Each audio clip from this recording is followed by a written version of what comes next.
प्रिय भाइयों और बहनों, स्वागत है आपके चैनल यीशु की वाणी पर। आज हम एक बहुत ही गहरे और भावनात्मक पल के बारे में जानेंगे। वह है गतसमनी के बाग में यीशु की प्रार्थना। यह घटना हमें केवल प्रभु यीशु का दुख दिखाती है, बल्कि आज्ञाकारिता और परमेश्वर की इच्छा के प्रति समर्पण का सर्वोच्च उदाहरण भी देती है। बाइबल में मत्ती 26:36-46, मार्कुस 14:32-42 और लूका 22:39-46 में गतसमनी की घटना लिखी है। यीशु अपने शिष्यों को लेकर गतसमनी के बाग में गए। वहाँ उन्होंने पतरस, याकूब और यूहन्ना को अपने साथ लिया और कहा, मेरा मन अत्यंत उदास है, यहाँ तक कि मैं मृत्यु के समान दुख में हूँ। तुम वहाँ ठहरो और मेरे साथ जागते रहो।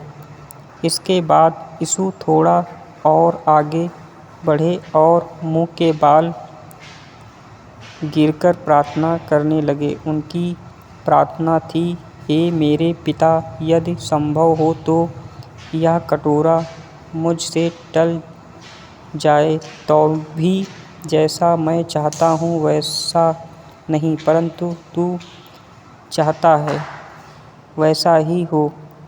यहाँ कटोरे का अर्थ है दुख, पीड़ा और क्रूस का कष्ट, जिसे यीशु ने सहा था। यीशु बार बार प्रार्थना करने गए। दूसरी बार उन्होंने कहा, हे मेरे पिता, यदि यह कटोरा मुझसे न टल सके बिना इसे पिए, तो तेरी ही इच्छा पूरी हो। लूका की पुस्तक बताती है कि यीशु इतनी गहरी पीड़ा में थे कि उनका पसीना लहू की बूंदों के समान जमीन पर टपकने लगा। आध्यात्मिक शिक्षा। गतसमनी की प्रार्थना हमें 3 बातें सिखाती है।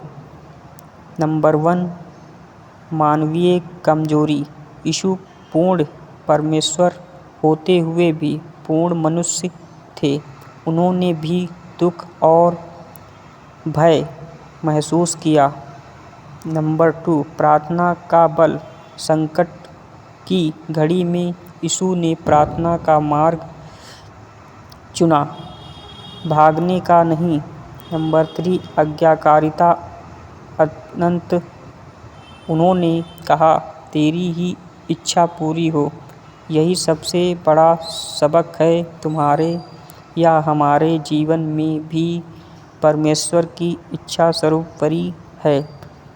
प्रिय दर्शकों, गतसमनी की प्रार्थना हमें याद दिलाती है कि जब जीवन कठिन हो जाए तो हमें भी यीशु की तरह घुटनों पर झुककर प्रार्थना करनी चाहिए। हमारी प्रार्थना केवल मांगने की ना हो, बल्कि यह भी कहनी चाहिए, हे प्रभु, मेरी नहीं तेरी इच्छा पूरी हो। अगर आपको यह संदेश अच्छा लगा हो तो वीडियो को लाइक और शेयर करें।